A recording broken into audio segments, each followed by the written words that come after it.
नमस्कार, मैं प्रवीण उपाध्याय। दिल्ली विधानसभा चुनाव में करावल नगर सीट से भारतीय जनता पार्टी के उम्मीदवार कपिल मिश्रा ने कहा कि प्रदेश की जनता उपराज्यपाल और केंद्र सरकार से बार बार उलझने वाली आम आदमी पार्टी की सरकार से तंग आ चुकी है और बीजेपी को एकमात्र विकल्प के रूप में देख रही है। मिश्रा ने मीडिया को दिए साक्षात्कार में कहा कि आम आदमी पार्टी शासन के मुद्दों पर विफल रही है। उन्होंने कहा, पार्टी के पास मुख्यमंत्री पद का कोई उम्मीदवार नहीं, क्योंकि उच्चतम न्यायालय ने अरविंद केजरीवाल पर पाबंदियां लगा रखी है। उन्होंने यह भी कहा कि 2020 में उत्तर पूर्वी दिल्ली में हुए दंगों के आरोपी लोगों के चुनाव लड़ने से दिल्ली के लोगों की भावनाओं को ठेस पहुंचा है। 5 फरवरी को होने वाले चुनाव में करावल नगर विधानसभा क्षेत्र में मिश्रा का मुकाबला सत्तारूढ़ आप के मनोज त्यागी और कांग्रेस के पीके मिश्रा से होगा। इस क्षेत्र में 2020 में सांप्रदायिक हिंसा हुई थी। यहां 3.7 लाख से अधिक मतदाता हैं। मिश्रा ने कहा, दंगों के घाव अभी तक ताजा है, जो लोग हुआ उसे हम नहीं भूलेंगे। आरोपियों को चुनाव मैदान में लाना हमारे घाव पर नमक छिड़कने जैसा है, एक जानबूझकर किया गया प्रयास है। उन्होंने कहा, उनकी पार्टी दंगों के नाम पर वोट मांग रही है।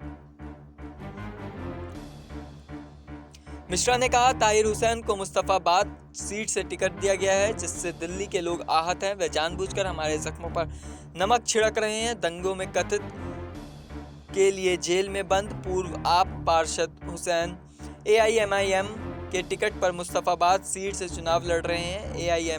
AIMIM ने सफा उर रहमान को ओखला से टिकट दिया है, जो दंगों से संबंधित मामले में जेल में है। मिश्रा ने आरोप लगाया कि आप और कांग्रेस दोनों ही केवल मुस्लिम मतदाताओं पर ध्यान केंद्रित कर रहे हैं और उन्हें दिल्ली के बाकी निवासियों से कोई परवाह नहीं।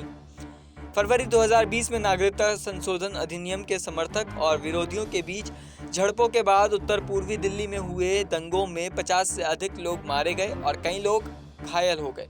दंगों से पहले मिश्रा ने एक विवादास्पद भाषण दिल्ली में जफराबाद में CAA के खिलाफ सड़कों पर प्रदर्शन करने वालों को हटाने के लिए अल्टीमेटम दिया था। एक वर्ग ने इस भाषण को सांप्रदायिक हिंसा के लिए जिम्मेदार ठहराया था। पार्टी में उनकी हिंदुत्व की छवि बारे में पूछे जाने पर मिश्रा ने कहा, उन्हें इसके लिए सकारात्मक प्रतिक्रियाएं मिली हैं।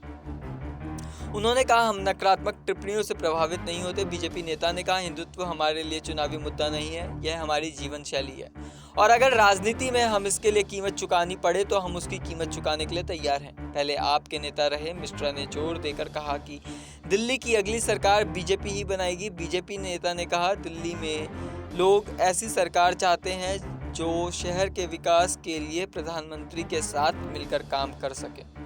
उन्होंने कहा, लोग सत्तारूढ़ आम आदमी पार्टी से निराश हैं, जो लगातार केंद्र सरकार या उपराज्यपाल से उलझती रहती है। लोग अब बीजेपी को विकल्प के तौर पर देख रहे हैं। उन्होंने कहा, आपके पास मुख्यमंत्री पद का कोई और उम्मीदवार नहीं है, क्योंकि अरविंद केजरीवाल को उच्चतम न्यायालय द्वारा लगाई गई पाबंदियों के कारण मुख्यमंत्री नहीं बन सकते।